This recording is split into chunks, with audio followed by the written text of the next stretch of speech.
परम सम्मानित मंच एवं प्यारे साथियों, मैं एक दो घटनाओं के माध्यम से अपनी बात कहने की कोशिश करूंगा। ये गुजरात के राजकोट में रहने वाली एक स्कूल अध्यापिका जयश्री बेन के जीवन की कहानी है।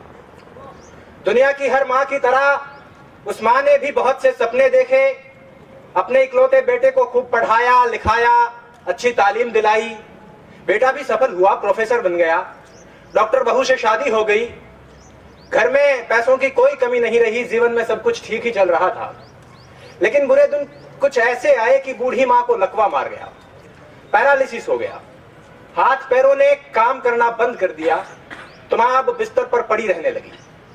एक रोज कुछ यूं हुआ बीमारी के दिनों में कि बेटे ने मां को सहारा देकर खड़ा किया।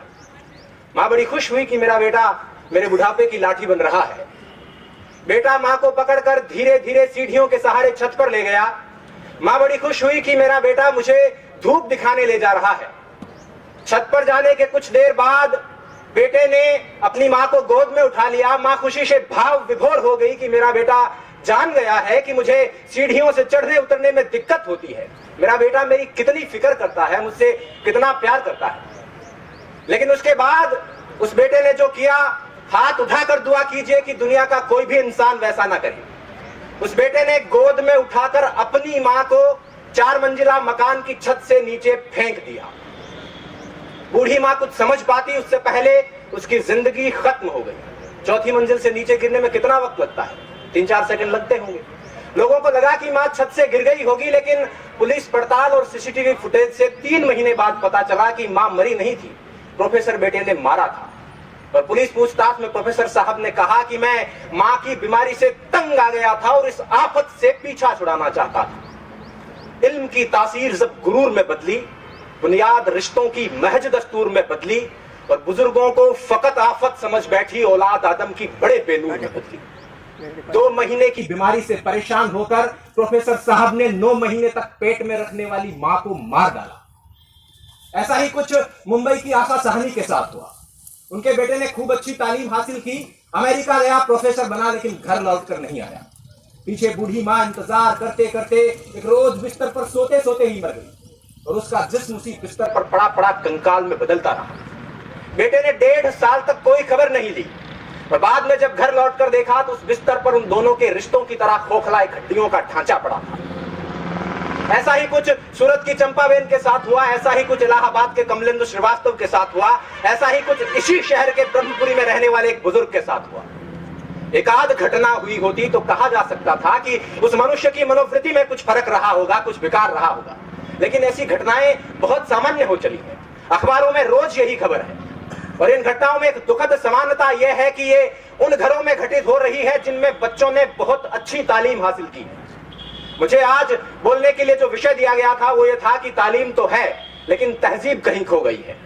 हालांकि पग पग पर इस बात की गवाही मिलती रहती है, लेकिन ये घटनाएं इस बात को पूरी तरह से सिद्ध कर देती है कि तालीम तो है लेकिन तहजीब कहीं खो गई है। शिक्षा तो है लेकिन संस्कार कहीं खो गए हैं, सभ्यता कहीं खो गई है। अब प्रश्न यह उठता है कि ऐसी घटनाएं हो क्यों रही है, तहजीब खो क्यों रही है। दरअसल हम जिस तरह से अपने बच्चों को पालते हैं और उन्हें सिर्फ तालीम देते हैं, उससे बच्चे प्रोफेसर, इंजीनियर या डॉक्टर तो बन जाते हैं लेकिन इंसान नहीं बन पाते। स्पष्ट कर दूं कि मैं शिक्षा नीतियों को कोसने के लिए खड़ा नहीं हुआ हूं। दुनिया के हर देश में शिक्षा नीतियां इसी तरह से काम करती हैं। अकादमिक शिक्षा का संस्कारों से सीधे तौर पर कोई लेना देना नहीं है। संस्कार देने का काम समाज करता है, परिवार करता है, माँ बाप करते हैं। और अगर संस्कार कहीं खो रहे हैं तो इसकी जिम्मेदारी उन्हीं की बनती है। बच्चा संस्कार कहां से सीखता है? घर से ही तो सीखता है। अब पहली बात तो यह कि बच्चों को घर में रखा ही नहीं जाता और यदि रख भी लिया जाता है तो स्कूल में और घर में कोई फर्क नहीं रखा जाता। हम सब जानते हैं कि संस्कार सिखाने की उम्र में माँ बाप बच्चों को रट्टा मारना सिखा रहे होते हैं।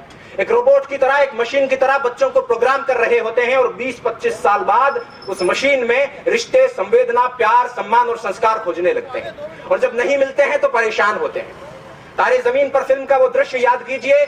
माँ बाप बच्चे को बोर्डिंग स्कूल में छोड़कर रवाना हो रहे हैं। बच्चा पल्लू पकड़कर रोता है कि भीड़ में यूं ना छोड़ो मुझे, घर लौट कर भी आ ना पाऊं माँ, क्या इतना बुरा हूं मैं माँ, क्या इतना बुरा मेरी माँ।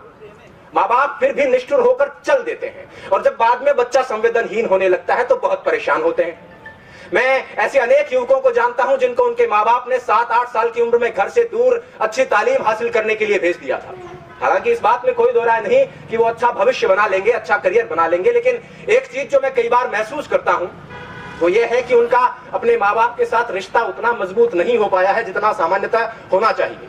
और यदि उनमें से कोई 20-25 साल बाद अपने माँ बाप को घर से निकाल देता है या वृद्धाश्रम में छोड़कर आ जाता है तो मुझे इस बात से कोई अचरज नहीं होगा। करता था सो क्यों किया, अब कर क्यों पछताए। बोया पेड़ बबूल का तो आम कहां से खाए। पहले जब प्यार बोया ही नहीं है, सम्मान बोया ही नहीं है, संस्कार बोया ही नहीं है तो उसके मिलने की उम्मीद क्यों करें। खैर, मैंने काफी समय ले लिया है। अंत में चलते चलते बस इतना कहना चाहूंगा कि जयश्री बहन तो छत से फेंके जाने के बाद नीचे गिरते वक्त कुछ सोच पाई थी या नहीं सोच पाई थी मुझे नहीं मालूम, लेकिन अगर आपके साथ ऐसा हुआ, भगवान ना करे ऐसा हुआ, तो आप ये जरूर सोचेंगे कि तालीम के साथ तहजीब भी दे दी होती तो इस तरह नहीं बढ़ना पड़ता। और अगर आप इस पश्चाताप के साथ नहीं मरना चाहते हैं तो अपने आने वाली नस्लों को, अपनी पीढ़ियों को, अपनी औलादों को मशीन बनाने के बजाय मनुष्य बनाने की शुरुआत कर दीजिए। इन्हीं शब्दों के साथ मैं अपनी बात कर रहा हूं।